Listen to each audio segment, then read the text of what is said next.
Bueno, muy buenas tardes. Les doy la más cordial bienvenida a todos los que en este momento se están conectando a este en vivo que tenemos preparado para todos ustedes el día de hoy. Es un en vivo muy especial porque sabemos que hay muchas dudas en torno a la vacunación, al COVID, a todo lo que está pasando en este momento en el país. Así que esperamos que sea un espacio muy enriquecedor para todos ustedes, que participen, que puedan compartir con nosotros esas dudas e inquietudes que tengan. En este momento estamos transmitiendo desde la cabina de Radio Comeva y hoy vamos a tener dos invitados muy especiales que precisamente nos van a ayudar en todas estas temáticas en las que tenemos tantas inquietudes. Como ya sabemos, pronto va a iniciar todo el Plan Nacional de Vacunación que ha instaurado el Ministerio de Salud y pues ha generado dudas, incertidumbres, saber si la vacuna tiene consecuencias, cómo vamos a proceder para poder acceder a esta vacuna. Y en este momento nos acompaña precisamente la doctora Sandra Muñoz Rodríguez, que ella es epidemióloga de Comeva Medicina Prepagada y nos va a ayudar a resolver estas inquietudes pues, relacionadas con la vacunación. Bienvenida, doctora Sandra, buenas tardes. Buenas tardes, Verónica, buenas tardes para todos. Muchas gracias por este espacio y a todos los que nos están acompañando. Bueno, doctora, nos hemos dado cuenta que durante esta pandemia se ha generado muchísima desinformación, cadenas, mensajes por redes sociales, y digamos que un poquito esta desinformación ha sido una especie de enemigo para poder combatirla porque caemos, digamos, en estas falsas recomendaciones que en ocasiones nos da y por eso estamos aquí. Hoy queremos que todas las personas que en este momento se están conectando a este en vivo que está preparado de forma tan especial para todos, resuelvan sus dudas. Aquí ya tenemos muchas dudas que nos han planteado, pero también la invitación, como ya les dije, es para que aquellos que se están conectando ahorita empiecen a dejarnos sus inquietudes y a medida que avanza este en vivo, también si se les generan otras, pues también nos las dejen que podamos compartirlas. Es muy importante que consulten siempre fuentes confiables. La doctora Sandra hoy está aquí, tenemos también otro invitado y vamos a empezar a resolver dudas como, por ejemplo, doctora Sandra, algo que de pronto ya muchos tienen presente, pero que sabemos que se han presentado en este momento nuevos síntomas. ¿Cuáles son esos signos de alarma o esos nuevos síntomas que están relacionados en este momento con el COVID-19? Bueno, Verónica, respecto a los síntomas, aunque ya llevamos prácticamente un año más con la pandemia COVID, los síntomas comunes o los más frecuentes continúan siendo la fiebre, una temperatura mayor a 37 grados, la tos sobre todo seca, no tiene expectoración, sino tiende a ser seca. Pueden presentar también dolor de cabeza, dolor de garganta. Lo típico también es la falta de olfato y la falta de gusto, pero es de forma súbita. Y algunos de los nuevos síntomas, como este ha sido un nuevo virus, ha tenido un comportamiento muy dinámico y muy cambiante, por eso siempre tenemos que estar atentos a esos nuevos síntomas que puedan aparecer. No es para generar pánico, sino para que los conozcamos y oportunamente los podamos identificar. Entre los nuevos síntomas que también dependen de las poblaciones o de las edades de las personas, se puede presentar glositis, que es la inflamación de la lengua, incluso puede presentar unas placas blanquecinas en la lengua. Algunas personas, ya en casos muy poco frecuentes, pueden presentar cambios en la coloración de los dedos, de las manos o de los pies, y en ocasiones se pueden presentar alteraciones neurológicas, pero estos nuevos síntomas son casos muy esporádicos, incluso algunos casos se han acompañado de diarrea, que no es algo frecuente. Los signos de alarma, que sí es indispensable que los tengamos en cuenta, sea independiente de la edad o si una persona tiene alguna enfermedad de base, porque son los que nos llevan a que tengamos que consultar inmediatamente porque puede estar en riesgo nuestra vida. ¿Cuáles son esos signos de alarma? Una fiebre alta que no se da al manejo con los medicamentos, dificultad para respirar o el ahogo que la persona al hablar o que no pueda pues respirar bien por sí sola, y también algún estado súbito o de un momento a otro del estado de conciencia. Esos signos de alarma hay que identificarlos para consultar inmediatamente. Perfecto, pero doctora Sandra, tenemos a muchas personas, o se ha hablado mucho de que hay personas que no son asintomáticas. Entonces, si no hay síntomas, pero se sabe que se tuvo contacto con un caso positivo, ¿qué debe hacer la persona? ¿Cómo debe actuar? Toda persona, bien sea que presente síntomas o que tuvo un contacto con un caso que de pronto estuvo en alguna reunión y le informaron, ves que salí positivo para COVID, se enteró que tuvo el contacto con esa persona. Lo principal, independiente que se realice rápido una prueba o no, es el aislamiento en casa. Si yo tuve contacto con una persona o confirmada, o si tengo inicio de síntomas, ante cualquier duda, debo iniciar el trámite comunicándome con la entidad de salud, pero lo primero que debemos hacer es aislarnos en casa. Iniciar el aislamiento porque eso es lo que nos ayuda a cortar esa cadena de transmisión que se pueda presentar, porque así no tengamos síntomas, ya hemos conocido que incluso personas asintomáticas pueden contagiar el virus, porque así no tengan síntomas, al hablar sin darnos cuenta podemos expulsar goticas que son las que pueden contagiar a otras personas. De ahí que también es muy importante el uso de tapabocas y todas las medidas que ya venimos conociendo para la prevención de los contagios, como el lavado frecuente de manos, el uso del tapabocas, el uso correcto, que ahora vamos pues, también a revisar el tema de los tapabocas, y además el distanciamiento físico. Lo importante, reitero, es iniciar el aislamiento en casa, ¿sí? Posteriormente ya nos comunicamos con nuestra entidad de salud para que nos indiquen de acuerdo a la ruta de atención, nos clasifiquen, nos realicen una encuesta de clasificación del caso si somos sospechosos, si de acuerdo a los lineamientos del ministerio aplicamos como caso sospechoso para que nos realicen una prueba y ya nuestra entidad de salud nos informará cuál será el proceso para que nos puedan realizar esa prueba y continuar el aislamiento. Siempre digo continuar el aislamiento hasta que ya sepamos que somos negativos, que somos un caso descartado. Y si fuimos un caso confirmado positivo, continuar muy juiciosos con el aislamiento en casa hasta que ya nos recuperemos. Doctora, y en cuanto a la automedicación, tantos temas que han salido en todo el tema de automedicarse, de que tomate esta cosita, que esto nos ayuda. ¿Qué hay en cuanto a ese tema? Sí, de eso han salido también muchos estudios y ha habido mucha controversia. Por ejemplo, acá en Cali que se hizo el estudio con ivermectina, que era uno de los medicamentos que la gente estaba tomando indiscriminadamente. Realmente, no solo por el COVID, sino ante cualquier enfermedad, lo más recomendable no es automedicarse porque los medicamentos pueden interactuar con otros medicamentos que estemos tomando para alguna enfermedad de base o también nos pueden generar efectos adversos. En el caso del COVID, a la fecha, no hay ningún estudio o ninguna evidencia pues, científica suficiente que avale el uso de algún medicamento específicamente para COVID. Es decir, no hay medicamentos que podamos tomar para evitar que nos contagiemos o si ya estamos contagiados para evitar complicarnos. Al menos a nivel ambulatorio, ya a nivel hospitalario usan diferentes medicamentos de acuerdo a los protocolos y el estado clínico de cada paciente. Pero eso ya es a criterio médico. Ya según la valoración médica, el especialista es quien indicará el tratamiento que requiere el paciente.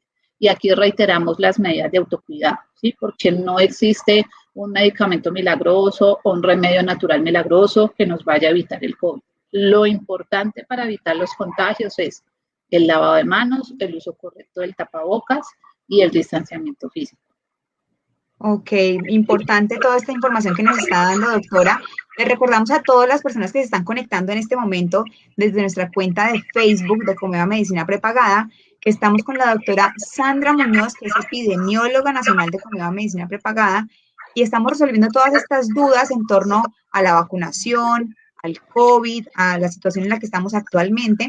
Así que los invitamos a dejar todas sus preguntas, sus inquietudes en el chat, que en un momento estaremos dando respuesta.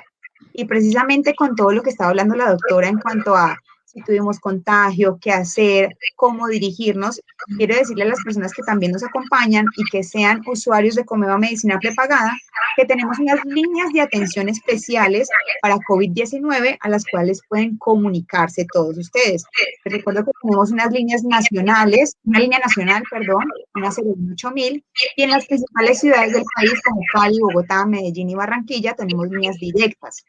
También contamos con nuestro WhatsApp en la 3 con todos los temas relacionados con COVID-19 y en Dr. Félix en la asistencia médica virtual en un horario de 7 de la mañana a 7 de la noche también van a poder solucionar todas estas dudas e inquietudes en cuanto a si tuve contagio con alguien, si tengo síntomas o cómo debo proceder en torno al tema de COVID-19 en este momento. Bueno, vamos a continuar con algunas preguntas que ya teníamos planteadas para la doctora Sandra. Ya metiéndonos en el tema de las cepas, de las variantes, en este momento hace poco tuvimos una noticia y es que llegó la variante de Brasil Delta en nuestro país. Entonces, ¿qué peligro tiene esa nueva variante de Brasil para nosotros? ¿Qué tan peligrosa es? ¿Qué debemos saber de este tema?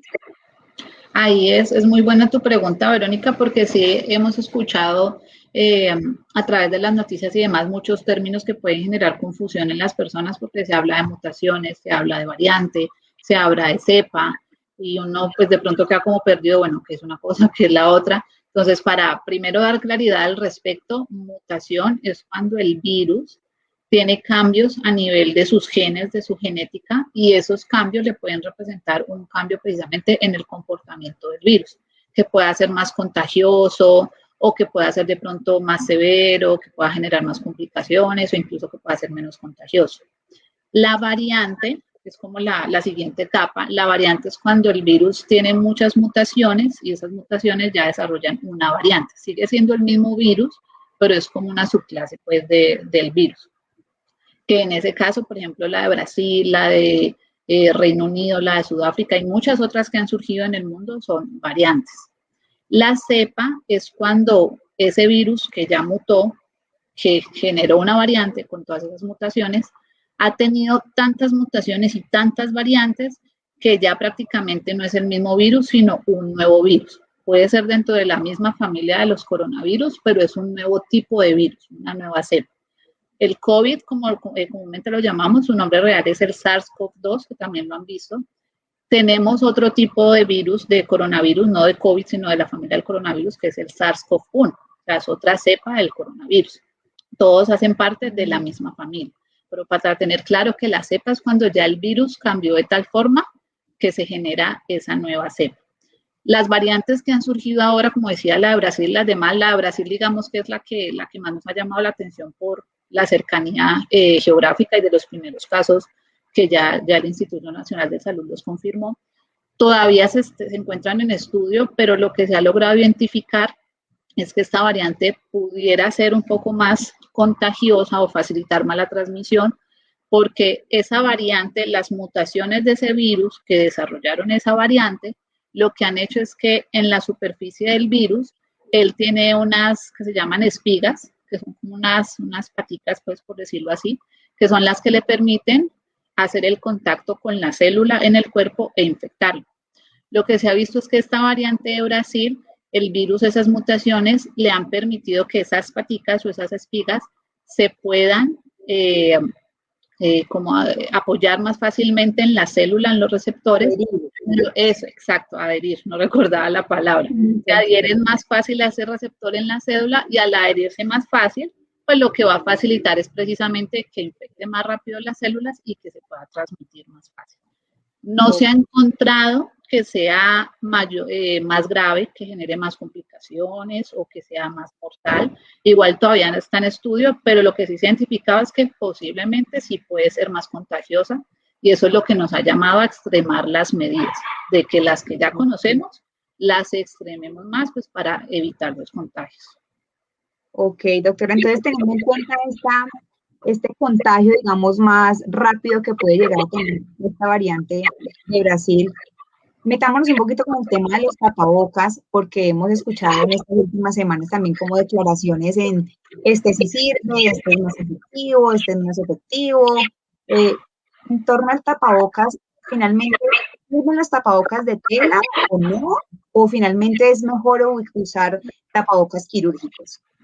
Sí, es muy importante aclararlo porque esta es una de las medidas indispensables para evitar los contagios y sí se ha generado mucha controversia en algunos países, incluso aquí en Colombia, como vemos que en Bogotá, que se hicieron algunas recomendaciones, como dices, de no usar el de tela, sino usar los quirúrgicos, pero es importante que conozcamos los tres tipos principales de tapabocas que hay. Tapabocas hay muchos, pero es para hablar de las claves principales.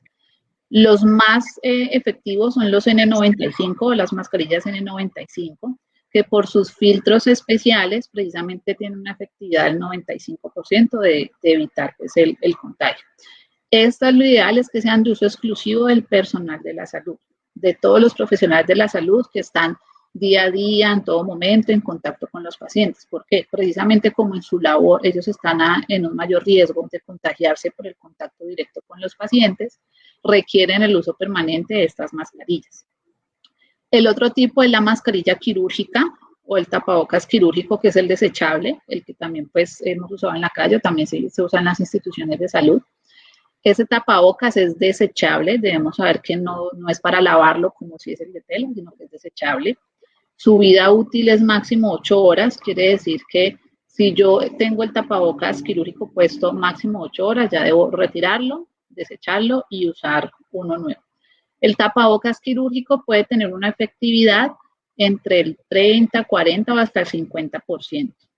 El tapabocas de tela tiene un porcentaje menor de efectividad, pero no quiere decir que no sirva. El tapabocas de tela puede tener una efectividad hasta el 30-40%, pero siempre y cuando se use bien. Y ahí es donde reitero, porque podemos incluso usar una mascarilla N95 y si no la usamos bien, pues no vamos a hacer nada. Sea la mascarilla quirúrgica o sea el tapabocas de tela, porque los tapabocas de tela son de fácil acceso y los podemos usar, no es que se recomiende más usar el uno o el otro. Si tenemos disponibles los quirúrgicos, usemos los quirúrgicos. Si tenemos disponible el de tela, usemos el de tela, ¿sí? Pero hay que saber muy bien manejarlo. Les recuerdo, el quirúrgico es desechable, máximo 8 horas, pero si durante el tiempo que lo estoy usando, de pronto se me mojó o fui de pronto a una clínica y estuve en contacto con algún paciente o algún familiar enfermo y llegué a mi casa, pues no voy a esperar otra vez a que se cumplan las 8 horas. Apenas lo contamine, debo quitármelo y descartarlo. Los tapabocas de tela, como si son reutilizables, lo indispensable es lavarlos diariamente, lavarlos muy bien con agua y jabón diariamente, hasta el tiempo también que sea su vida útil, que por lo general los de tela duran hasta unas 20 lavadas. Muy importante saberlo usar, porque todos hemos visto, pues sobre todo en la calle, gente o que no usa el tapabocas o aquellos que los usan, pero los usan aquí de collar, en el cuello, o los usan aquí solo para el mentón, o lo usan solo tapando la boca y no se tapan también la nariz. Entonces, muy importante, ya recuerden que el tapabocas debe cubrir tanto nariz como boca. Siempre que se lo vayan a colocar o a quitar, aquí incluso tengo mi tapabocas, siempre se debe usar es de los elásticos que tienen acá en las orillas. No se debe usar o tocar ni en la parte interna o acá en la parte externa, porque esas son las partes que pueden estar contaminadas, bien sea por nosotros o en la parte de afuera, pues si tuvimos contacto con otra persona. Entonces, si para ponerlo lo tocamos por acá, este está limpio, ¿no? Pero si digamos lo tocamos así, pues nos vamos a contaminar la mano. Entonces, siempre independiente del tapabocas que sea, colocárselo y retirárselo de acá, de los elásticos. Y también algo muy importante, antes y después de que nos quitemos el tapabocas, higiene de manos, lavado de manos muy bien con agua y jabón, antes de ponerlo, antes de quitarlo. Si estamos de pronto fuera de la casa y no tenemos pues lavamanos cerca, aunque hoy en día ya en muchos sitios se han puesto lavamanos portátiles, aplicarnos, hacer nuestra higiene de manos con el alcohol o con el antibacterial y ahí sí podernoslo colocar. Si estamos fuera de la casa, de pronto en un restaurante o cuando vayamos a consumir los alimentos, el tapabocas no lo debemos retirar solo en el momento en el que ya vayamos a consumir los alimentos. Lo ideal es no dejarlo encima de la mesa o encima del asiento o colgadito con el bolso, no. La idea es que mientras no lo estemos usando porque vamos a comer, lo guardemos en una bolsita, incluso hay restaurantes que dan unas bolsitas para que cada persona guarde su tapabocas. Y una vez ya terminemos de consumir los alimentos, higiene de manos y no lo colocamos nuevamente. Además, una recomendación también adicional es que siempre que desechemos los tapabocas, sean de tela o los quirúrgicos, los desechables, al botarlos, ojalá cortarlos, no botarlos así como tal, porque pues puede que de pronto en la calle alguien los coja, los reutilice, incluso se han escuchado noticias de que reutilizaban tapabocas para venderlos, entonces por seguridad, mejor cortarlos. Y otra recomendación, que eso el ministerio sí se pronunció recientemente y emitió unos lineamientos, unas recomendaciones al respecto, es sobre la mascarilla con válvula, que se les llama pues de cierta forma como las mascarillas o los tapabocas egoístas, son los que de pronto ustedes ven que tienen, que son de tela, pero que tienen como una valvulita acá a un lado o incluso a veces a los dos lados. ¿Por qué no se recomienda su uso?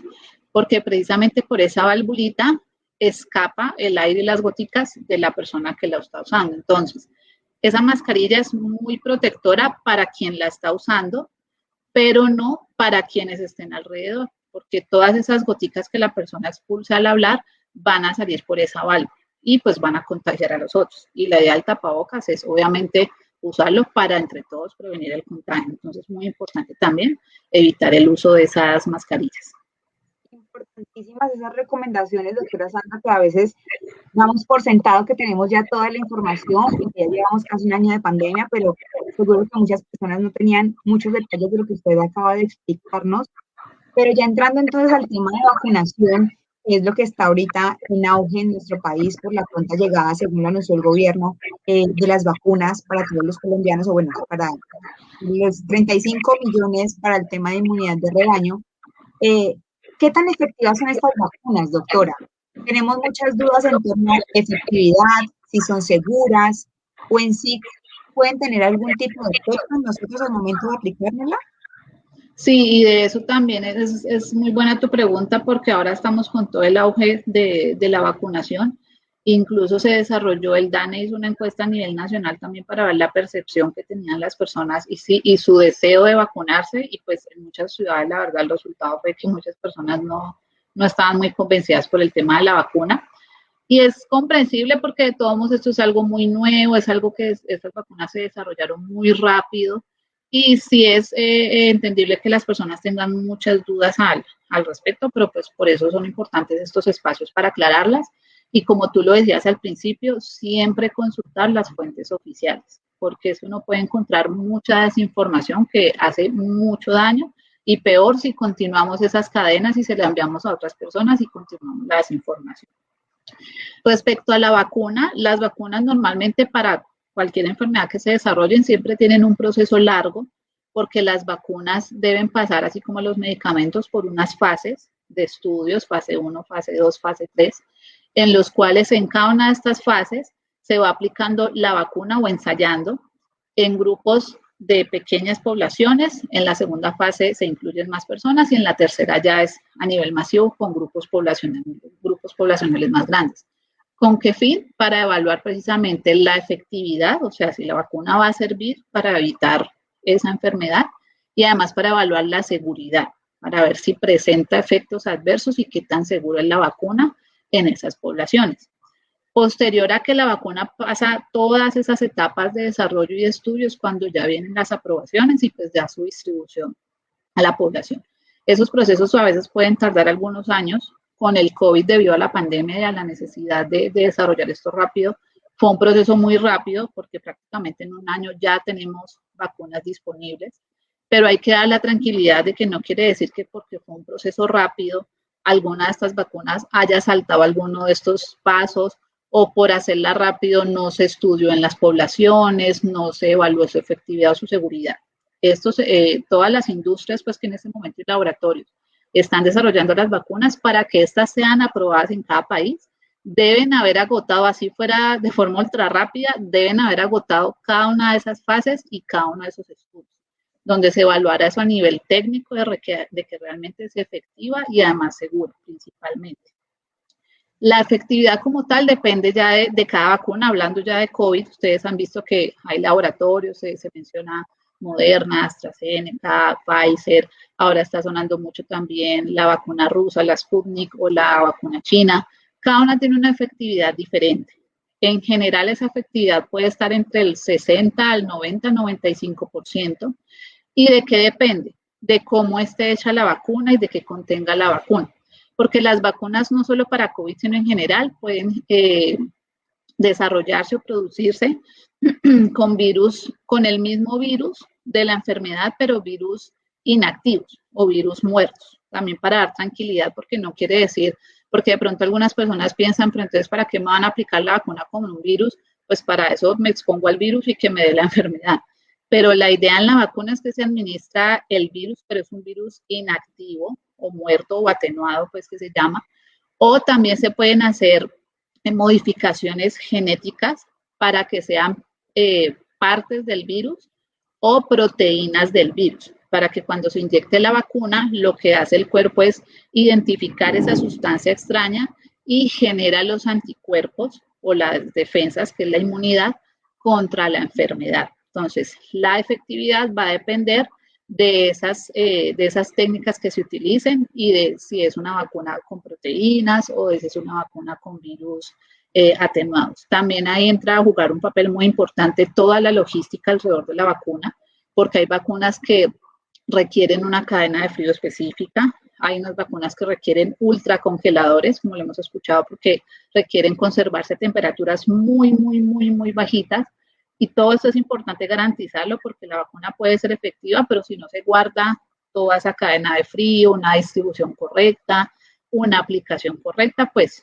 puede disminuir su efectividad. Por eso también ahorita el Ministerio está haciendo una capacitación masiva para la vacunación, para todo el talento humano que va a apoyar en esta labor para que estén certificados en este tipo de vacunación y que así entre todos logremos esa inmunidad colectiva o inmunidad de rebaño. Que lo que busca es eso, que entre más personas nos podamos vacunar mucho mejor, porque esto lo que va a hacer es que va a haber menos personas disponibles para el virus o susceptibles para que el virus venga y los infecte.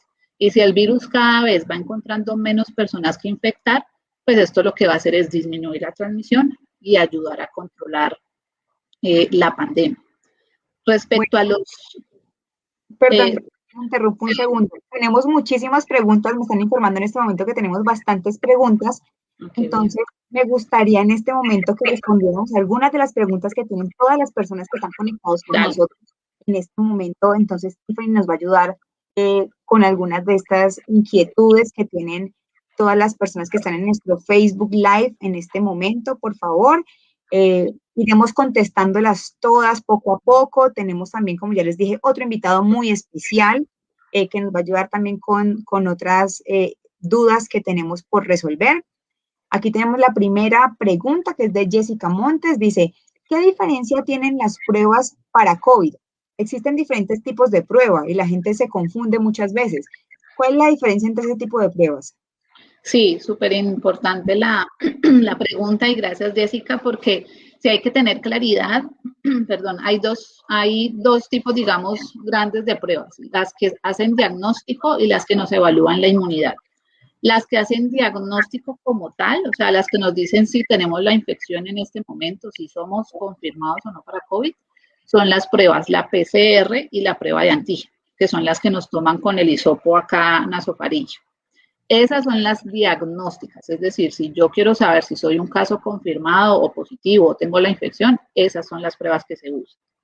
Los resultados de estas pruebas, las de PCR, pueden demorar 24 a 48 horas según la disponibilidad de procesamiento de los laboratorios y también según los picos, porque cuando hay picos de la enfermedad, al haber más casos, pues se satura también estos servicios. La de antígeno puede demorar un poco menos de tiempo el resultado. Y el otro tipo son las pruebas rápidas o pruebas serológicas, que son las pruebas de anticuerpos. Las pruebas de anticuerpos, o que ustedes pueden ver como IgG e IgM, estas se toman en sangre y estas hay que tener muy claro que no son diagnósticas. El resultado es mucho más rápido, pero no son diagnósticas. Lo que nos evalúan es si tenemos en el cuerpo presencia o no de los anticuerpos o de las defensas para el COVID. No quiere decir que si a mí me sale una prueba serológica positiva o de anticuerpos positiva, quiere decir que yo tengo el COVID. No, lo que me indica es que yo estuve expuesta en algún momento al COVID, que tuve la infección y de pronto no tuve síntomas o en algún momento tuve el virus, pero no me dicen si tengo o no tengo el virus ahora. Ok. Bueno, otra pregunta que podemos resolver, Stephanie, en cuanto a vacunación, ¿cuál tenemos por ahí? Dudas que se estén presentando de si me puedo vacunar. Bueno, Diana Marcela Sánchez, doctora, nos está preguntando, doctora Sandra, dice, buenas tardes, doctora. Para los que ya tuvieron COVID, ¿van a ser vacunados? Inicialmente no. En el Plan Nacional de Vacunación que desarrolló el Ministerio, entre las poblaciones priorizadas, que ahora las podemos revisar, no están incluidos inicialmente las personas que ya tuvieron COVID, porque las personas que ya tuvieron COVID, de cierta forma, ya tuvieron el virus y su cuerpo ya ha desarrollado algunas defensas o anticuerpos para la infección. No está muy claro aún cuánto dura esa respuesta inmunitaria en las personas, si dura poco, si de pronto va a ser a largo plazo, eso todavía se encuentra en estudio, pero como estas personas de cierta forma ya tienen una inmunidad para el virus, no van a estar incluidas en el momento porque la prioridad son las personas que aún son susceptibles y que están expuestas al virus con el fin de reducir sobre todo la transmisión y las complicaciones. Por eso entre las etapas están las personas con comorbilidades o las personas, los adultos mayores, porque son los que tienen más riesgo de complicaciones. Ok, bueno, ahora vamos a seguir resolviendo más dudas, pero quiero invitar en este momento, tenemos a alguien muy especial, al doctor John Bolaños, que él es director nacional de aseguramiento en salud de Comeva EPS. Él nos va a ayudar a resolver muchas dudas que están relacionadas también con todo el tema del acceso de la vacuna. Bienvenido, doctor John, buenas tardes. Verónica, muchas gracias por la invitación. Realmente muy contento de estar con ustedes porque realmente hay muchas dudas frente a la ciudadanía, a la comunidad, de cómo poder acceder a los servicios de vacunación. Encantado de estar aquí con ustedes. Sandra, muy buena presentación. Muchas gracias. Muchas gracias, doctor. Bienvenido. Bienvenidísimo, porque tenemos, como usted dice, muchísimas dudas que resolver en torno al acceso a la vacuna también. Tenemos dudas que ya la doctora Sandra también nos va a ayudar a resolver, que tenemos en el chat, acerca de efectividad, de seguridad, del tema en sí de la vacuna, pero también tenemos preguntas acerca de cómo accedo a la vacuna, o sea, cómo es todo este proceso. Entonces, empecemos con, ¿quiénes van a ser esas primeras personas que van a poder vacunarse? Claro, pero antes de responder esa pregunta, quiero dar claridad para que la gente entienda de qué se trata el plan de vacunación, ¿ya? Nuestro Plan Nacional de Vacunación emitido por el Ministerio tiene unos objetivos y tiene unas fases. Esas fases son 2 fases, van comprendidas entre marzo de este año y abril del próximo año, ¿sí?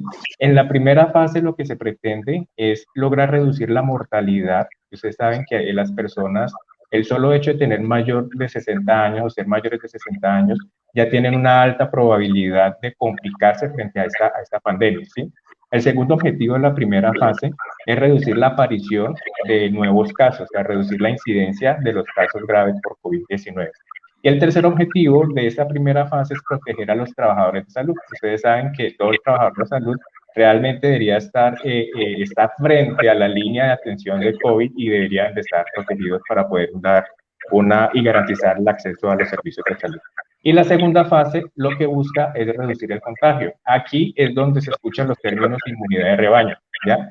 Muchas veces hemos escuchado que la idea de la vacunación es generar inmunidad de rebaño. Yo sí quiero exponer de qué se trata esto. La inmunidad de rebaño es una metodología epidemiológica o estadística que lo que busca es cortar la transmisión del virus o disminuir al máximo la transmisión del virus. ¿Cómo se hace esto? Se hace a través de 2 líneas. El paciente, como lo explicó ahorita la doctora Sandra, el que ya adquirió el COVID, ¿sí? Que salió ileso de su enfermedad, pero ya generó unos anticuerpos y lo más probable es que no sea un transmisor ya de este virus, ¿sí?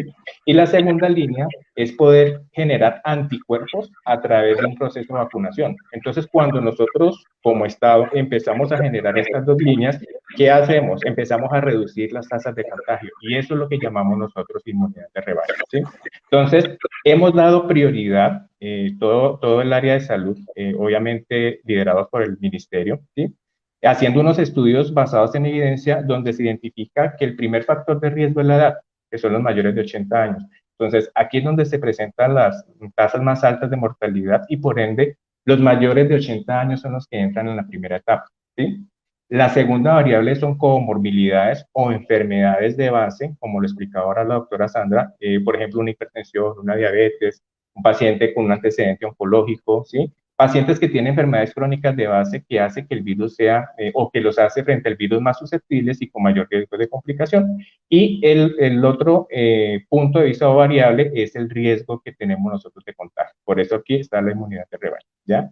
Entonces, en la primera fase, por lineamientos del ministerio, las personas que se han escogido para poder acceder a los servicios de vacunación son los que están con mayor riesgo de enfermar y complicarse, en este caso los mayores de 80 años. Y de segundo, están las personas que están frente a la línea atendiendo la pandemia del COVID-19, que es la parte asistencial.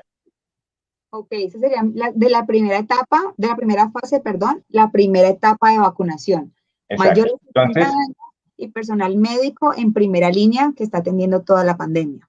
es correcto, Verónica. La primera fase tiene 3 etapas. La primera etapa es la que va a arrancar ahora en marzo, que son los mayores de 80 años y el personal de salud de primera línea. Perfecto, doctor. Muy clara esa primera etapa. Ahora la pregunta que tienen muchas de las personas que están conectadas y que nos están haciendo por el chat es cómo podemos acceder a esta vacuna. Es una inquietud que nos genera a todos los colombianos en este momento y es cómo vamos a poder ser vacunados. Bueno, hay una ruta que se ha planteado desde el ministerio. Ustedes saben que tenemos las bases de datos de los pacientes donde podemos clasificar nominalmente si cumple con los criterios o no de la primera fase, ¿sí? Entonces, ya existen unos listados nominales de la población priorizada, ¿ya? Estos listados, según las bases de datos, las aseguradoras distribuyen esta población en la red de prestadores que están habilitados por norma para prestar un servicio de vacunación, ¿sí? Estas IPS van a ser las encargadas de contactar los usuarios para poder asignarle la cita, que puedan acceder a la vacuna e inmediatamente asignar la segunda cita para acceder a la segunda dosis, ¿sí? Posteriormente, hay muchas dudas de si debe tener un servicio de urgencias. Realmente, el proceso de vacunación, tenemos que estar todos preparados porque en la sede donde se va a llevar a cabo este proceso debemos contar con médicos, con personal entrenado, personal capacitado y con unas adecuadas instalaciones. Precisamente por eso nos hemos demorado un poco en el proceso de la implementación del plan de vacunación, porque estamos en un proceso de alistamiento de todas las sedes de vacunación. Entonces, uno le puede decir a los usuarios perfectamente que la IPS vacunadora es quien llamará al usuario para que pueda acceder a este servicio, ¿sí? Por otra línea, el Ministerio de Salud ha creado una plataforma que se llama Mi Vacuna, donde nosotros los ciudadanos podemos consultar con nuestro número de cédula si somos o no candidatos a la vacunación y si estamos en esta primera etapa para poder acceder al servicio de vacunación. Pero entonces, doctor, para tener, bueno, está claro que la EPS va a ser la encargada de llevar, digamos, como todo este proceso de vacunación. O sea, son los encargados, cada EPS a los que estamos afiliados cada uno es encargada de hacer todo el proceso de la vacunación, pero está ahí la importancia precisamente del último punto que se acaba de tocar y es ese contacto que tiene que hacer la EPS para decirle a usted, usted pertenece a esta etapa, usted puede ir este día o a usted le corresponde esta fase de la vacunación. Entonces, es importante la actualización de los datos de nosotros como usuarios con nuestras EPS. Es correcto, Verónica. Nosotros sí hacemos un llamado a la ciudadanía para que en todas las plataformas de su aseguradora o sus pólizas puedan acceder a través de las páginas de internet, a través de las aplicaciones, ¿sí? De tal manera que ingresen al link y puedan hundir el botón actualización de datos para que para que podamos nosotros tener la información de dónde llamarlos, dónde ubicarlos y un correo electrónico para facilitar mucho más el proceso de vacunación y la contactabilidad que debe hacer el prestador con el usuario. Bueno, les recuerdo que es el doctor John Bolaños de Comeva EPS quien nos está respondiendo en este momento estas dudas. Y en resumen, lo que él nos acaba de decir es que, muy importante, las personas que en este momento están conectados con nosotros y nos están acompañando en este en vivo, y es que si ustedes son usuarios de Comeva Medicina Prepagada, deben tener claro que aunque tengan actualizados sus datos con Comeva Medicina Prepagada, es indispensable para el proceso de vacunación que actualicen sus datos directamente con su EPS. Así, esta EPS a la que ustedes están afiliados van a poder comunicarse con ustedes oportunamente, les van a dar todas las instrucciones en torno al Plan Nacional de Vacunación, que como ya los explicó el doctor John, está directamente encargadas las EPS. Ellos son los encargados de hacer todo el plan de vacunación. Así que es fundamental, la invitación es para que todos los colombianos, todos los que están en este momento conectados, actualicen sus datos directamente con su EPS para que no tengan ningún problema después para acceder a la vacuna. Tenemos muchas preguntas en este momento en todas las personas que están conectadas. Vamos a empezar a hacer diferentes preguntas, tanto para la doctora Sandra, epidemióloga de Comeva Medicina Preparada, como para el doctor John Bolaños, que es de Comeva EPS. Entonces, vamos por favor, Tiffany, nos ayudas ahí con todas esas preguntas. Aquí hay una pregunta de Cris Belalcázar que dice, por favor hablen de los efectos secundarios, que creo que es lo más importante y más preocupa a la población. Doctora Sandra, ¿usted qué nos puede decir de los efectos secundarios que tantas personas están diciendo que puede tener la vacuna? En cuanto a los efectos secundarios, hay unos efectos que son esperados como tal de la vacuna, que son, por ejemplo, dolor o alguna reacción inflamatoria local en el sitio pues, donde se vaya a aplicar, que es una reacción temporal, pasajera. Puede haber síntomas leves, como un malestar general o un dolor de cabeza, pero son síntomas muy leves, no todas las personas los presentan. Se han presentado, de pronto han reportado en el mundo algunos efectos graves, pero ya son muy esporádicos, como algunos efectos neurológicos, pero son efectos muy esporádicos y cuando se han presentado, incluso ustedes mismos veían que en ese momento la industria suspendía por ese momento los estudios mientras realmente evaluaban qué era lo que había sucedido. Porque no quiere decir que porque un paciente después de aplicar una vacuna le suceda algo, sea asociado exclusivamente a la vacuna. Puede pasar que el paciente tenga una enfermedad de base o alguna condición y que ese síntoma o esa condición que presentó no esté asociada realmente a la vacuna. Entonces, esta información también hay que tomarla con mucha cautela porque se ha generado mucho pánico por algunos efectos o dicen, paciente se aplicó la vacuna y murió. Pues hay que tomarlo con cautela, volvemos a decir, informarnos de fuentes oficiales y en esos casos se hace toda la evaluación de qué sucedió. Además, aquí con el plan de vacunación lo que tiene contemplado el ministerio es que cuando se aplique la dosis, el paciente va a permanecer en la institución de salud mínimo por 30 minutos, donde lo van a observar para verificar precisamente que no presente alguna reacción adversa o algún efecto grave que requiera alguna atención médica. Perfecto, muy clara esa información porque hay muchas dudas y mucha desinformación en torno a ese tema, doctora. ¿Qué otra pregunta tenemos de nuestros usuarios? Aquí dice, medicina prepagada. Carlos Arturo nos dice, ¿medicina prepagada aplicará la vacuna? Doctor John, ¿usted nos puede ayudar con esta duda? Sí, nosotros estamos haciendo un trabajo articulado entre medicina prepagada y EPS, ¿sí? La idea es que tengamos diferentes sedes de vacunación, pero aquí lo importante, Verónica, no es tanto si es de MP o si es de EPS, porque lo que sí necesitamos es que tengamos la opción de contactar al usuario y poder nosotros asignarle una IPS, porque puede ser una red que puede ser la red propia como puede ser una red diferente. Entonces, en el momento que nosotros estemos ubicando a los usuarios, ahí es donde se les va a informar cuál va a ser la IPS o el prestador donde se va a vacunar, independientemente si es de medicina prepagada o EPS. Entonces, aquí recalco la importancia de la actualización de los datos. Sí, es lo que estábamos recalcando ahorita. Recuerden, usuarios de medicina prepagada deben actualizar sus datos con su EPS. Hay diferentes opciones desde la página web, desde aplicativos móviles. Está en el menú la opción de actualizar datos y ahí la EPS directamente se comunicará con ustedes y les indicará cuándo y a dónde deben asistir para poder acceder a esta vacuna. Otra pregunta que tenemos aquí, por favor, tenemos aquí dice, buenas tardes, ¿las personas con enfermedades huérfanas tendrán alguna prioridad en la vacunación? Doctora Sandra, ¿usted qué nos puede decir acerca de esta pregunta? Bueno, en el caso de las enfermedades huérfanas es un grupo muy grande de enfermedades, son muchos diagnósticos los que están allí incluidos. El grupo como tal no está en el sentido de que precisamente son muchas las enfermedades de muchas clases que las que están ahí. Lo principal a tener en cuenta es si una de esas enfermedades afecta al sistema inmunitario de la persona, porque entre las comorbilidades que sí están priorizadas para las primeras etapas de la vacunación, son, como ya lo hemos mencionado y lo comentaba ahora el doctor John, son las personas con enfermedades cardiovasculares, pulmonares, oncológicas o cáncer y también personas que tengan enfermedades que afecten su sistema inmune o aquellas que tengan algún consumo crónico de esteroides u otros medicamentos que afecten su respuesta inmune. Entonces, si dentro de este grupo de enfermedades huérfanas alguna de estas afecta el sistema inmune de la persona, no por enfermedad huérfana, sino por ser una enfermedad del sistema inmune, estará en la comorbilidad priorizada. Perfecto, doctora. Sigamos respondiendo muchas de las dudas que nos llegan en este momento a nuestro chat.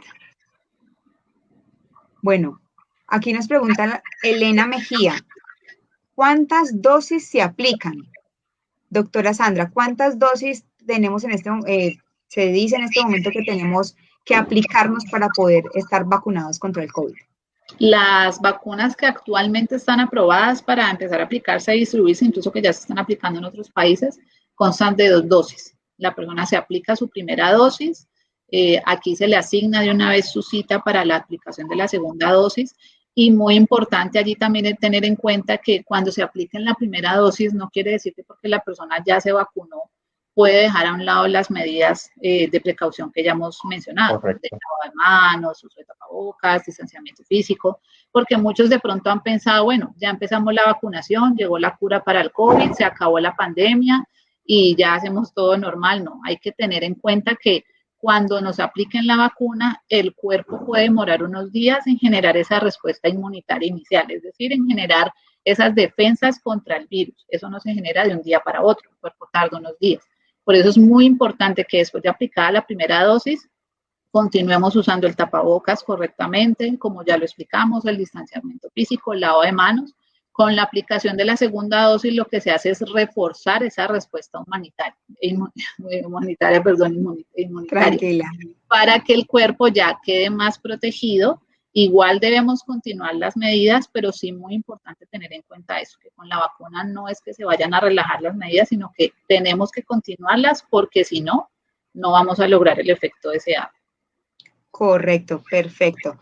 ¿Qué otras dudas tenemos? A ver, revisemos aquí nuestro chat. A ver, Adriana Barón nos está preguntando, si yo tengo medicina prepagada con Comeva, pero otra EPS, ¿quién coordina mi vacuna? Doctor John, ¿cómo podemos responderle a Adriana? Adriana, excelente pregunta porque generalmente nos pasa eso, ¿no? Accedemos a servicios de medicina prepagada y por no coberturas luego nos toca acceder a servicios de EPS. En este momento, por lineamientos del ministerio, las EPS somos los responsables de asegurar el acceso al procedimiento de la vacunación. Entonces, es importante, Adriana, que te contactes con tu EPS, actualices tus datos para que cuando ya estés en la etapa que te corresponda, te puedan ubicar y asignar la EPS de vacunación.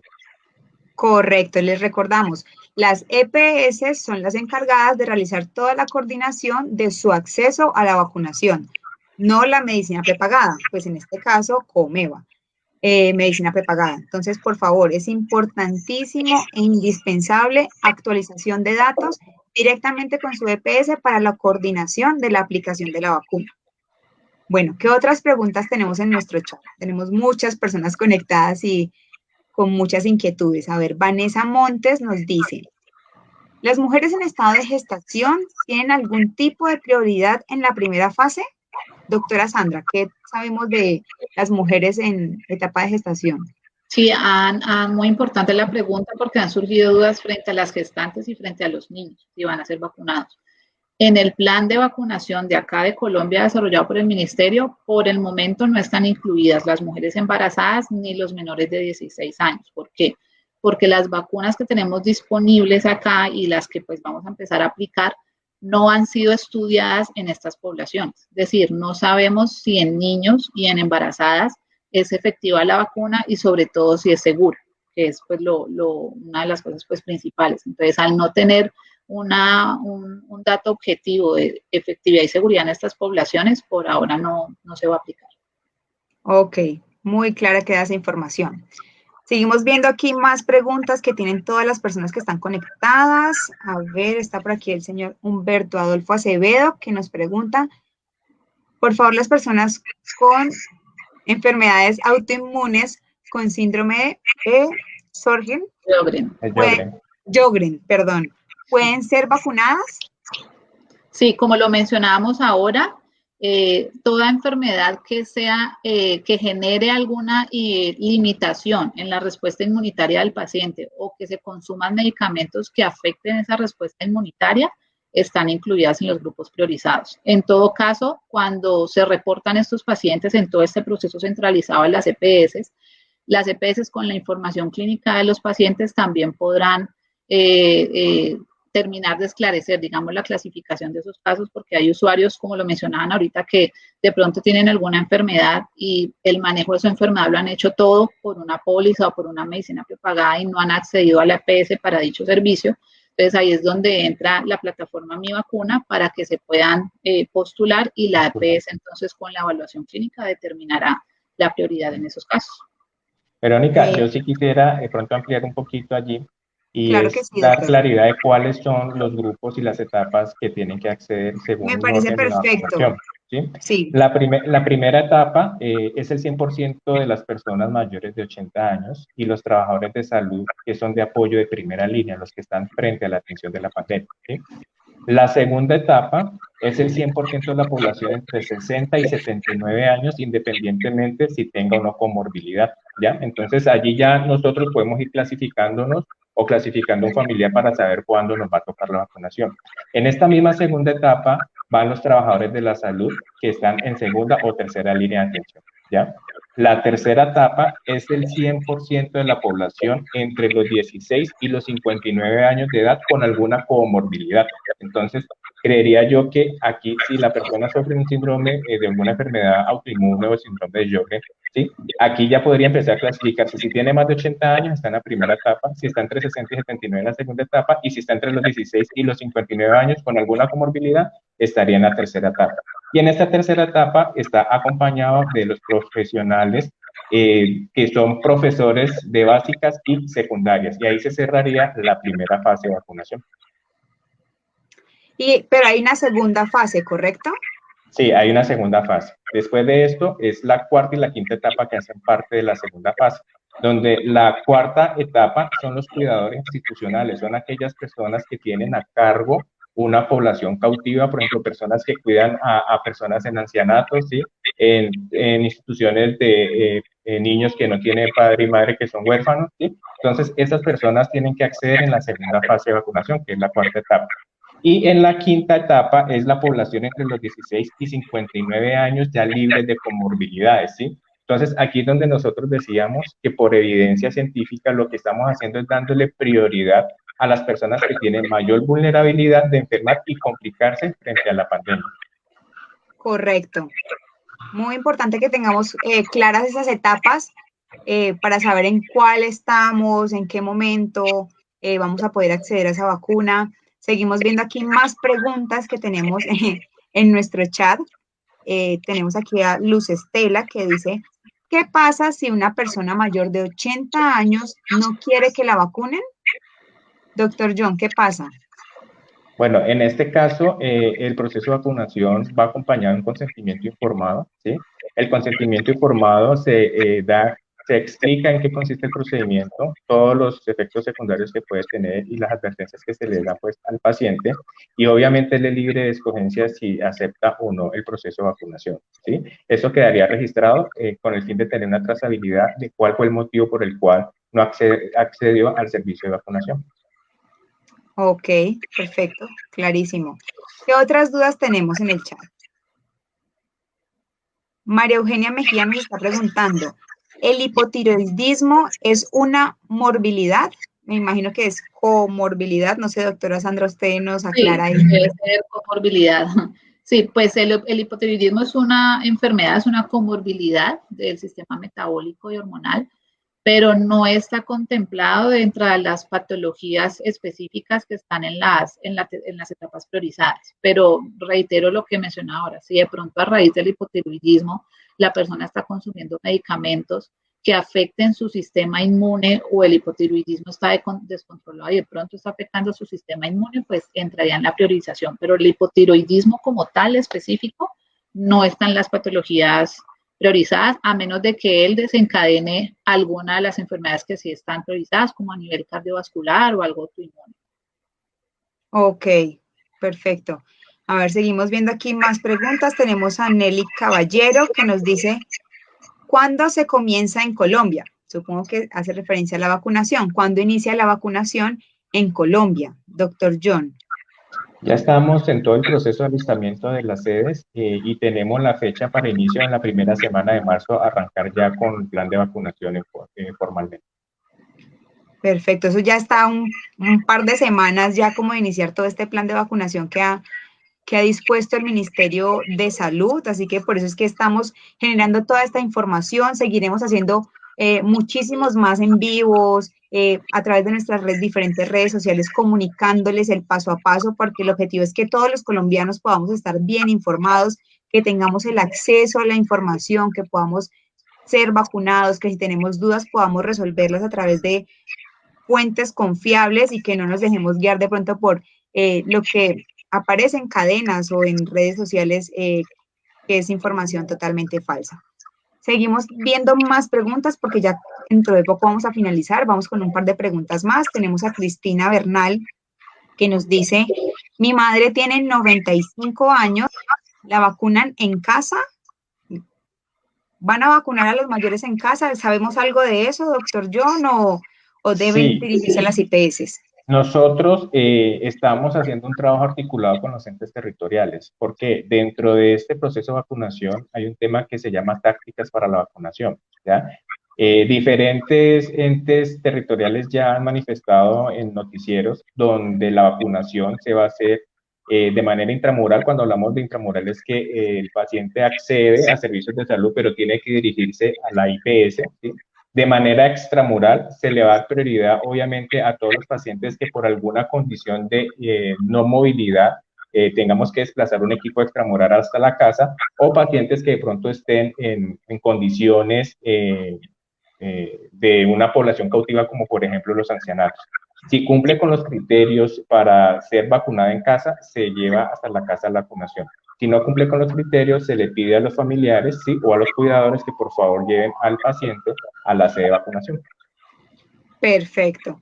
Bueno, sigamos revisando más preguntas. Tenemos a Pilar Parango, que dice, ¿las enfermedades mentales, bipolaridad o TOC son comorbilidades? Sí, doctora Sandra. No, las enfermedades mentales como el trastorno bipolar o el TOC que hacen mención allí, que es el trastorno obsesivo compulsivo, son enfermedades, patologías mentales, pero no hacen parte de las comorbilidades priorizadas por el ministerio, y estas enfermedades no generan o derivan en alguna de las patologías que sí están priorizadas. Perfecto, muy clara es ahí. Tenemos aquí a Fabián Osorio que nos pregunta, ¿los pacientes mayores de 70 años con más de 3 comorbilidades igual deben vacunarse? Doctora Sandra. Sí, claro, igual como lo mencionaba ahorita el doctor George cuando explicó las etapas de las vacunas, los mayores de 70 años, independiente de que tengan 1, 2, 3 o que no tengan comorbilidad, por solamente la edad, sí están dentro de la población priorizada. Entonces, mayores de 70 años deben vacunarse, y en este caso de Fabián que nos pregunta que tiene 3 comorbilidades, pues con mayor razón, pero por la sola edad ya es un criterio de priorización. Perfecto. Vamos con otra pregunta de Claudia Espinosa que nos está diciendo, ¿cuánto tiempo dura la inmunidad de la vacuna? Doctora Sandra, usted nos estaba hablando ahorita al inicio de todo el tema de la vacunación, de la efectividad que tiene la vacuna. Esta pregunta ya es muy puntual, es en cuanto a la inmunidad. ¿Cuánto tiempo estamos inmunes cuando nos vacunamos? ¿Qué sabemos de ese tema? Eso es algo que todavía se encuentra en estudio, como lo mencionamos precisamente al principio, como ha sido algo nuevo el virus, la enfermedad, las vacunas contra el virus, se encuentra todavía en estudio a nivel mundial, porque algunos estudios han evidenciado que la inmunidad puede durar 3 a 6 meses, en otros han evidenciado que puede durar incluso hasta 1 año.